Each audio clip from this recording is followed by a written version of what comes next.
La France face à une multiplication de ces cas de rodéo à moto cet été. Donc précédemment, il y a eu Pontoise notamment où une jeune fille de 7 ans a été percutée et très gravement blessée. La mère de la victime a d'ailleurs porté plainte depuis. Au moment des faits, le ministre de l'Intérieur avait réagi et demandé 10 000 contrôles policiers. Gérald Darmanin a de nouveau tapé du poing sur la table hier, exigeant 3 contrôles par jour. Nouvelle prise de parole ce soir. Le ministre est attendu dans les toutes prochaines minutes à Créteil, dans le Val-de-Marne, où nous retrouvons Arthur Delaborde.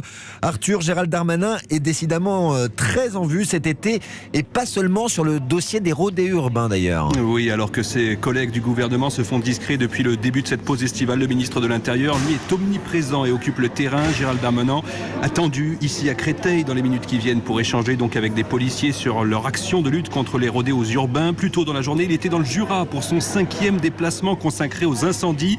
Une journée qui résume bien en fait l'été qu'il a passé à sillonner le pays. Outre les feux de forêt et les rodéos urbains, on l'a vu aussi par exemple mener un bras de fer avec le maire de Lyon sur le thème de l'insécurité, tenter également d'expulser l'imam Hassan Iqiyoussen ou encore s'opposer très fermement à son collègue de la majorité, Sacha Houlié, et à sa proposition de loi en faveur du droit de vote des étrangers aux élections municipales. Son absence sur tous ces sujets n'aurait pas été comprise par les Français, explique-t-on dans l'entourage de Gérald Darmanin.